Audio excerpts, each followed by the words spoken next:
So, this past Thursday, while everyone and their mothers was freaking out about Elden Ring, I was also freaking out about Elden Ring. My brother and I basically ran around the entire house after that trailer. It was very embarrassing. I'm 21. But after I calmed down and watched the trailer a bunch of times, I shifted my focus to the next event, Day of the Devs, tuning in late because of the aforementioned trailer repeats. And I saw so many indie games that looked absolutely amazing and brought something so unique to the table that I'd truly never seen before. As if to spoil me even more, the very next day the Tribeca Game Showcase had even more indies that looked amazing, as well as updates on ones we've been waiting on like Kenna and 12 Minutes. And this is all before E3 even starts. I'm writing this video while watching the IGN Expo. I'm literally in the middle of it right now. But while I plan on touching on some of my favorite indies of E3/Summer Game Fest at some point soon, my sights are set on a game that was announced a few months back and, as of me writing this, just got another quick look 5 minutes ago at the IGN Expo.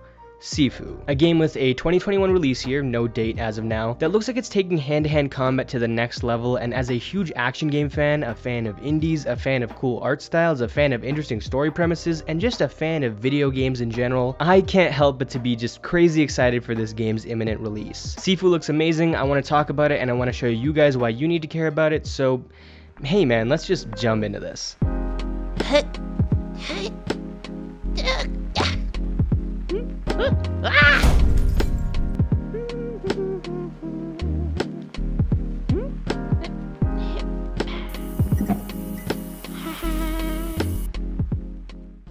Sifu's developer, sloclap, emphasized in an interview that they wanted this game to make you feel like you'd learned Kung Fu. And as someone with the hand-eye coordination of a blind giraffe stumbling onto an ice ring, if you can make me feel like that, you may be the greatest game on the planet. I have a video up that I've referenced once or twice since about Sekiro, and I bring it up here because when I first saw the trailer for this game, I was a little skeptical that it would actually play like it looked. Because as cool and fast and awesome as it came across, some of the very quick dodges and parries and everything seemed impossible to time as fast as they did. And I was wondering if the final game might feel clunky in comparison. But then I thought back to Sekiro and recognized that even as someone who was not great at that game initially, I still felt cool and like I was being wickedly fast when I beat a boss, even though I probably wasn't. And at this point, with how replayable I find that game, I've absolutely mastered the combat to the point that I can finish the game's boss rush, and I am actually fast and quick on my feet and feel like a total badass. And looking at Sifu, it feels like sloclap is committing to its intense combat in the same way, and hopefully that means we'll get similar results. Even if you aren't as perfect as the dude in these gameplay snippets, the key is that even if you get pummeled occasionally, you have smart enough tells and allow your attack motions to be fast enough to make the player feel like they actually are as good. That's not to say that the combat in Sifu is going to be exactly like Sekiro. To me, it looks more like a technical and involved version of the Arkham combat, which is something that allows you to handle larger groups of enemies that surround you a lot easier than a game like Sekiro, and it also means that if you do have a group, they can attack you a bit slower and with more apparent tells, and you still feel like the combat is moving fast because you're multitasking,